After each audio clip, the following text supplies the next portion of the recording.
Hello, नमस्कार। मैं doctor Pallavi Agarwal Bhopal से। आज हम बात करेंगे कि ऑपरेशन से डिलीवरी के बाद हमें किन किन बातों का ध्यान रखना है। सबसे पहले बात आती है खाने पीने पर। ऑपरेशन जब भी होता है सामान्यतः आपको पानी पीना 6 घंटे बाद अलाउ कर दिया जाता है।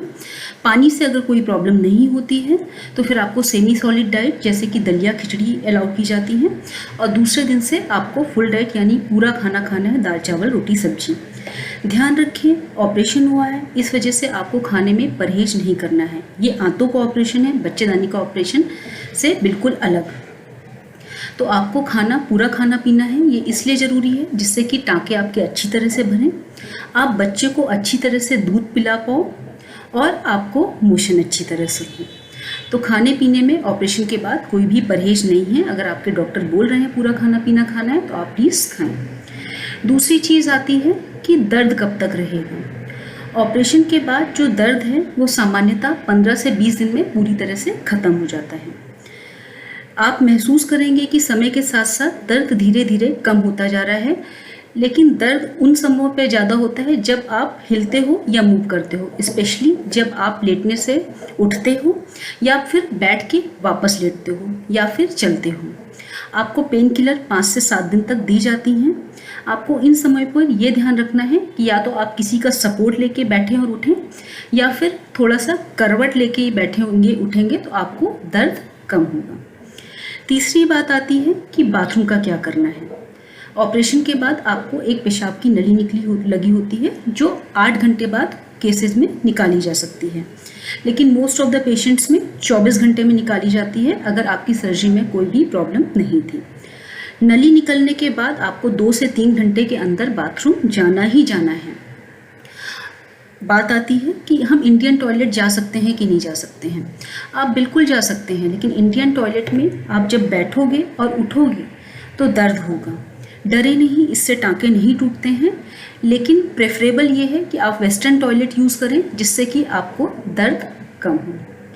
बात आती है ब्रेस्ट फीडिंग की कि हम बेबी को ब्रेस्ट फीड कम करा सकते हैं। अभी पूरी गवर्नमेंट की रेडियो में भी न्यूज़ चल रही है कि आपको बेबी को तुरंत ही फीड कराना है। आप लेटे लेटे फीड करा सकते हैं। इसमें आप सिस्टर या फिर अपने रिलेटिव्स की हेल्प ले सकते हैं। 4 से 6 घंटे बाद जब पैरों में जान आ जाएगी, क्योंकि ऑपरेशन के दौरान वो सुन्न किए गए हैं नीचे वाला हिस्सा, तब आप करवट लेके अपने बेबी को फीड करा सकते हैं।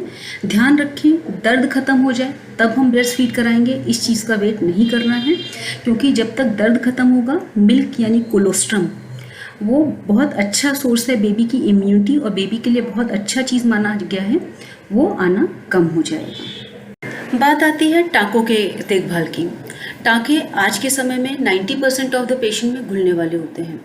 टाँकों की ड्रेसिंग 48 घंटे बाद की जाती है। अगर टाँकों से कुछ पानी मवाद नहीं आ रहा है तो ड्रेसिंग लगाने की ज़रूरत नहीं है। ड्रेसिंग लगाने की ज़रूरत नहीं है इसका मतलब आप नहा सकते हैं। बस इसी चीज़ का ध्यान रखना है कि टाँके जब नहाते वक्त गीले होते हैं तो उनको स्पेसिफिकली टॉवल से ड्राई कर लेना है। कई बार हम घबराते हैं कि कहीं टाँकों में पानी लग गया तो पक तो नहीं जाएंगे। हम सभी जानते हैं कि घर पे जब कभी चोट लग जाती है तो थोड़े दिनों बाद उसे खुला छोड़ा जाता है जिससे कि वो सूखें। तो इसलिए डरे नहीं, टाँकों को भी सूखने के लिए खुला छोड़ना और ड्राई रखना आवश्यक है। इसलिए जब तक आपके डॉक्टर आपको सलाह नहीं दे रहे टाँकों पे कोई ट्यूब वगैरह लगाने की ज़रूरत नहीं है।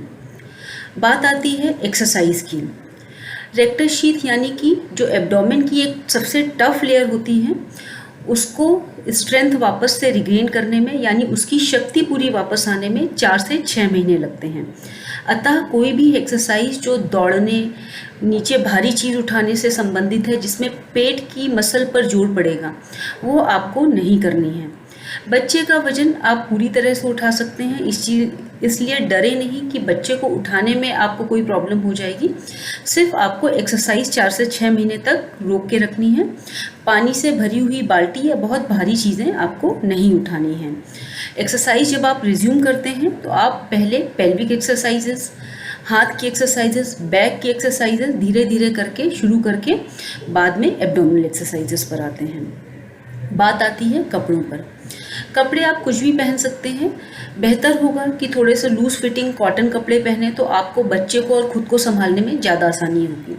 ऑपरेशन के बाद सिर्फ कपड़ों से संबंधित एक स्पेसिफिक सलाह ये है कि आप जो अंडरगारमेंट्स पहन रहे हैं उनकी इलास्टिक इस चीज़ का ध्यान रखें कि टाँकों कर ऊपर ना आए, क्योंकि अगर वो टाँकों के ऊपर आएगी तो आपको दर्द ज़्यादा होगा।